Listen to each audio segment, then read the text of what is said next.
দিনভর কাজ শেষে যখন আপনি বাড়ি ফিরছেন তখন একটা প্রচণ্ড ক্লান্তি ভাব আর ম্যাচ অনুভব কি করতে পারছেন? আর তারই সঙ্গে সঙ্গে আপনি রাত্রিরে যখন ঘুমোতে যাচ্ছেন সে সময় পেশিতে একটা প্রচণ্ড টান ধরছে, আর সে কারণে রাত্রিরে ঠিকমতো ঘুমোতেও পারছেন না, তাই তো? আর তার সঙ্গে সঙ্গে আপনার স্কিনে, ত্বকে নানান রকম টক্সিন জমছে মরা কোষ, অ্যালার্জি, ফাঙ্গাল ইনফেকশন, চুলকুনি, এই সমস্ত কিছুই লেগেই রয়েছে। স্কিন ইনফেকশন হচ্ছে। স্নানের অভ্যেস আপনার এই সমস্ত সমস্যাকে দূরে করতে পারে। স্নান তো আপনি অবশ্যই করবেন, কিন্তু স্নানের জলে এমন একটি জিনিস রয়েছে যেটি আপনি যদি মেশান তাহলেই আপনার এই সমস্ত সমস্যার রিলিফ পেতে পারবেন। কি সেই জিনিস এবং কিভাবেই বা আপনি স্নান করবেন সেটা যদি জানতে হয় তাহলে আমাদের গোটা ভিডিও কিন্তু আপনাদেরকে মনোযোগ সহকারে দেখতেই হবে। এই সময়টাতে আমরা খুব স্ট্রেসফুল একটা লাইফ কাটাই, প্রচণ্ড ক্লান্তি ভাব, প্রচণ্ড ম্যাচম্যাচানি, এই সমস্ত কিছু আমাদের নিত্য নৈমিত্তিক কিন্তু অঙ্গ হয়ে দাঁড়িয়েছে। বেশিরভাগই হয়তো কম্পিউটারের সামনেই বসে বসে কাজ করেন, দীর্ঘ সময় কম্পিউটারের সামনে একভাবে কাজ করা। চোখ তো আপনাদের খারাপ হবেই, তার সঙ্গে সঙ্গে আপনাদের পেশিও কিন্তু নিষ্ক্রিয় হতে থাকছে।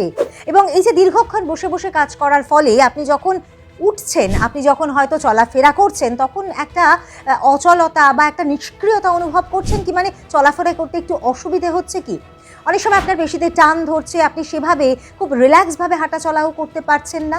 আপনার এই শরীরের যে পেশিগুলি রয়েছে সেই পেশিগুলিকে অনেকটা রিল্যাক্স করবার জন্যে, সজীব এবং সতেজ করবার জন্যে স্নান ভীষণভাবে আবশ্যক।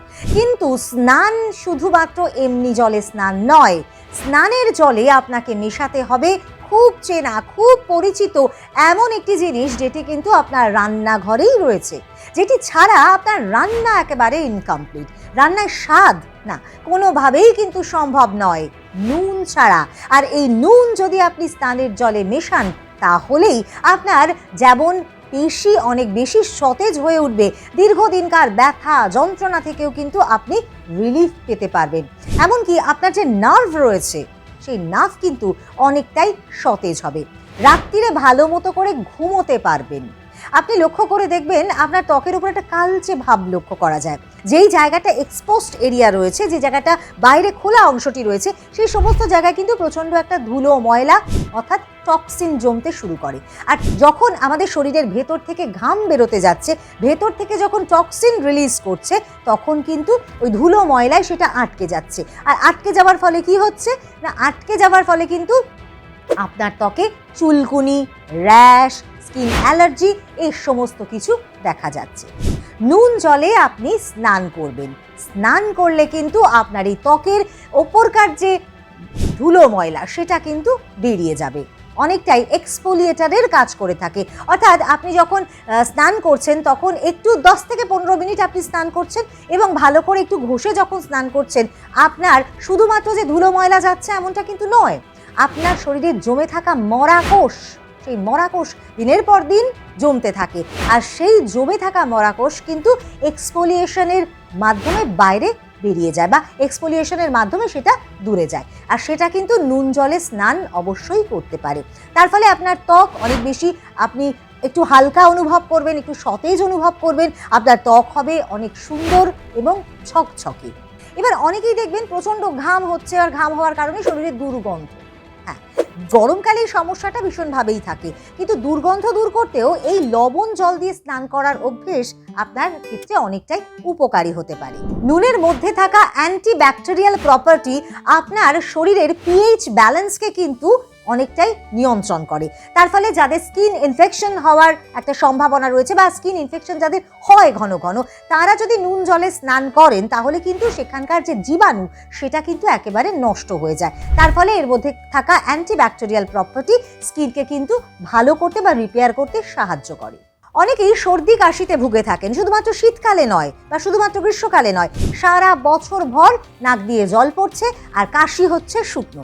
এই যে সর্দি কাশির প্রবণতা, হ্যাঁ, লবণ জলে স্নানের অভ্যেস সর্দি কাশির প্রবণতাকেও কিন্তু অনেকটাই রিলিফ দেয় এবং দেখবেন ভালো মতো করে নাক দিয়ে শ্বাস নেওয়াটাও অনেকটা ইজি হয়ে থাকে লবণ জলে স্নান করার অভ্যেস। লবণ নানান ধরনের হয়, যেমন ধরুন এপসম সল্ট। এপসম সল্টের মধ্যে প্রচুর পরিমাণে ম্যাগনেসিয়াম রয়েছে। সাধারণ লবণের চাইতে এটা কিন্তু একটু আলাদা। মূলত যাদের পেশিতে খুব ব্যথা যন্ত্রণা রয়েছে তারা কিন্তু এপসম সল্ট দিয়ে স্নান করবেন। স্নানের জলে 1 মুঠো এপসম সল্ট বা লবণ মিশিয়ে দেবেন, তাহলে কিন্তু আপনাদের পেশিতে ব্যথা অনেকটা রিলিফ পেতে পারবেন। এছাড়াও রয়েছে সি সল্ট। যারা ত্বকের সমস্যায় ভুগছেন তারা কিন্তু সি সল্টে অবশ্যই স্নান করবেন। সি সল্ট জলের মধ্যে ফেলে তারপর স্নান করবেন। তাতে করে কিন্তু ত্বকের সজীবতা অনেকটাই ফিরে আসবে, ত্বক হবে উজ্জ্বল, মসৃণ এবং ঝকঝকে। এছাড়া রয়েছে পিঙ্ক সল্ট। পিঙ্ক সল্ট ইদানিংকালে খুব চলছে, কারণ এর মধ্যে রয়েছে প্রচুর পরিমাণে খনিজ, যেটি কিন্তু আমাদের স্বাস্থ্যের জন্য অনেকটা উপকারী। আয়োডিন একটু কম থাকে বটে, কিন্তু অন্যান্য যে খনিজগুলো রয়েছে সেগুলো আমাদের শরীরের জন্য ভীষণভাবে উপকারী। তাই আলটিমেটলি আপনারা যদি খুব ভালো রেজাল্ট পেতে চান অবশ্যই পিঙ্ক সল্টে কিন্তু স্নান করতে পারেন। সুতরাং যে ধরনেরই লবণ হোক না কেন সবটাই কিন্তু আপনার শরীরের জন্য ভীষণভাবে উপকারী। স্নানের জলে লবণ মেশাবেন 1 মুঠো লবণ। কি ভাবছেন যে এমনি জলে লবণ মেশালেই কি উপকার পেয়ে যাবেন? না, একেবারেই নয় বন্ধুরা। আপনারা কিন্তু উপকার পেতে পারবেন ঈষৎ উষ্ণ গরম জলে যদি লবণ মিশিয়ে স্নান করেন তবেই। এমনি জলে যদি আপনারা লবণ মিশিয়ে স্নান করেন তাহলে কিন্তু সেটা কোনোভাবেই উপকারী নয়। অনেকেই হয়তো বলবেন যে প্রচণ্ড গরমে হয়তো গরম জলে স্নান করতে পারছি না। যদি গরম জলে স্নান করতে না পারেন তাহলে বিষয়টি অ্যাভয়েড করবেন, কারণ শুধু ঠান্ডা জলে আপনি লবণ ফেলে স্নান করলে কোনো উপকারিতাই পাবেন না। আপনি শীতকালে করতে পারেন ঈষৎ উষ্ণ গরম জলে লবণ ফেলে স্নান, কিন্তু গরমকালেও যারা করতে পারবেন তারা কিন্তু আখেরে লাভবান হবেন। তবে একটা বিষয় মাথায় রাখবেন, অনেকের শরীরে অনেক সময় কোনো ক্ষত তৈরি হয় বা কোনো কাটা জায়গা হয়তো রয়েছে, সেখানে যদি লবণ জলে স্নান করেন তাহলে কিন্তু এটা জ্বালা ধরতে পারে।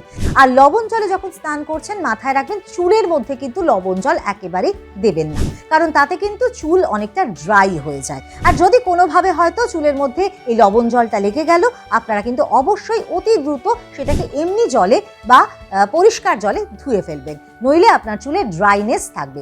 এই বিষয়গুলো মাথায় রাখুন। আর যারা দীর্ঘদিন ধরে পেশির ব্যথা বা ত্বকের সমস্যা বা ক্লান্তিভাব বা নার্ভের সমস্যায় ভুগছেন তারা এক কথায় লবণ জলে স্নান করুন, ঈষৎ উষ্ণ গরম জলে লবণ ফেলে স্নান করুন, তাহলে কিন্তু আপনারা ভীষণভাবে উপকৃত হবেন। আর এই ধরনের নানান ভিডিও যদি আপনাকে দেখতে হয় তাহলে অবশ্যই হেলথ প্লাসকে সাবস্ক্রাইব তো অবশ্যই করতে হবে। সঙ্গে সঙ্গে আপনি অবশ্যই আমাকে কমেন্ট করে জানাবেন যে আপনি আদৌ কি এই উপায় অবলম্বন করেছেন ভালো থাকার জন্য। যদি করে থাকেন তাহলে কতটা উপকৃত হয়েছেন সেটা কিন্তু অবশ্যই আমাদের বন্ধুদের সঙ্গে শেয়ার করে নেবেন। আর কোন বিষয়ে ভিডিও দেখতে চাইছেন সেটাও কিন্তু আমাকে কমেন্ট সেকশনে লিখে জানাতে একদম ভুল করবেন না। আজকের মতো ভিডিও এখানেই শেষ করব, তবে পরবর্তী ভিডিও নিয়ে আসবো খুব তাড়াতাড়ি। ততক্ষণ পর্যন্ত ভালো থাকুন, সুস্থ থাকুন। নমস্কার।